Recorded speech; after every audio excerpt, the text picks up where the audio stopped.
and educated in Iowa. A native of Leland, Branstad was elected to the Iowa House in 1972, 74, 76, and was elected as Iowa Lieutenant Governor in 78.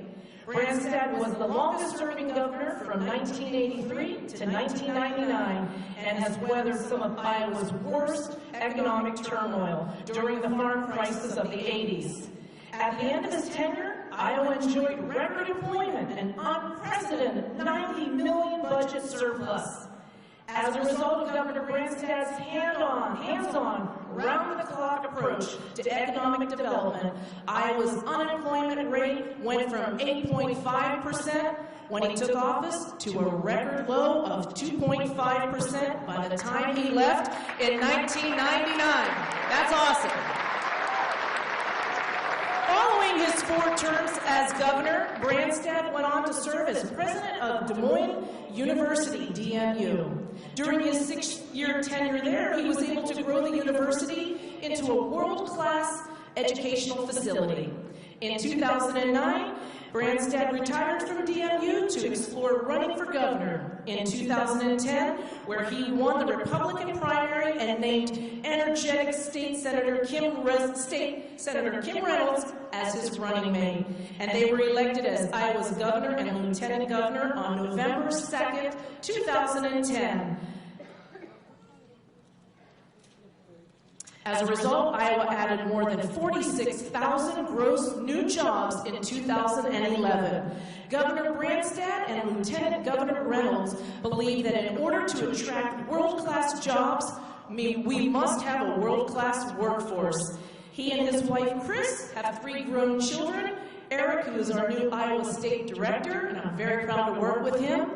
Allison and Marcus, and he also has 6 grandchildren. Would you please help me welcome the longest-serving governor, our Governor, Terry Branstad. Thank you. Thank you. Scott County. Thank you, Scott County. What a great turnout. I've run for governor 6 times, and I've carried Scott County every time. Thank you, Scott County. I'm so proud to be back in Davenport.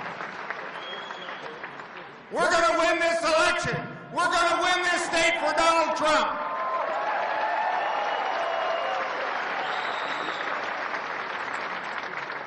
You know, I work hard every day to bring more jobs to Iowa, and I'm proud to say yesterday we had Alliant Energy announce $1 billion investment in more wind energy. We lead the nation in wind energy. We lead the nation in ethanol and biodiesel.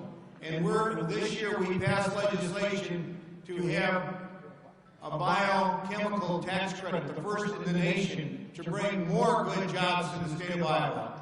But you know, I would really like to have a president on my side instead of working against me, raising taxes and raising regulations and making it harder to get good jobs in our state.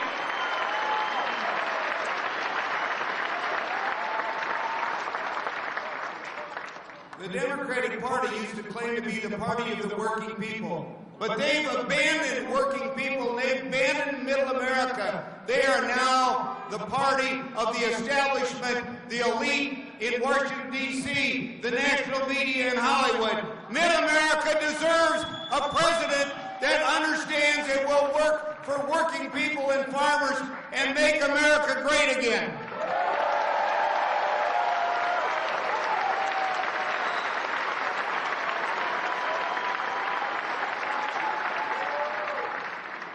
This is going to be a challenging election, but it's a very important election because America is facing some very grave problems.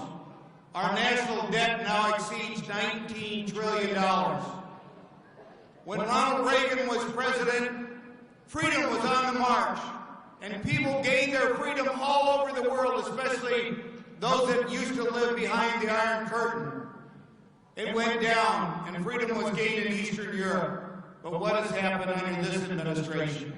With Hillary Clinton as Secretary of State and Obama as President, we've lost our leadership position in the world. We've underestimated the threat And they won't even say militant Islamic radicals that want to destroy us.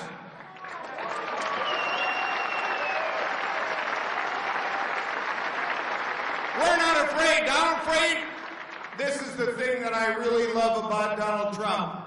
He has got the guts to break the code when it comes to political correctness and tell the truth about what's going on in the world.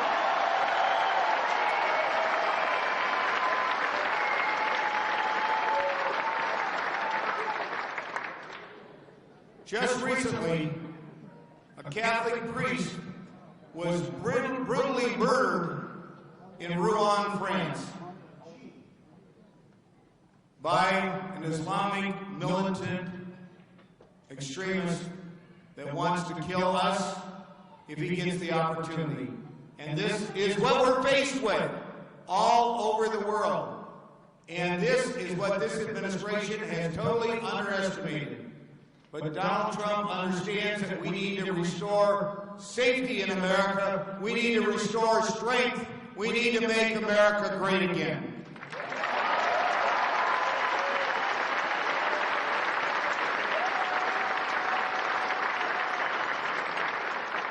You know, it reminds me a little of Harry Truman. When Harry Truman was running for president, they always used to say, "Give him hell, Harry."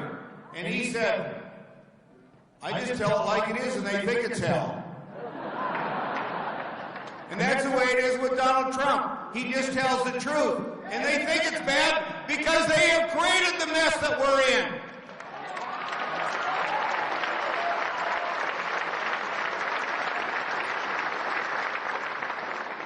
We don't need a secretary of the status quo that's going to continue us on this disastrous direction of more debt and less freedom.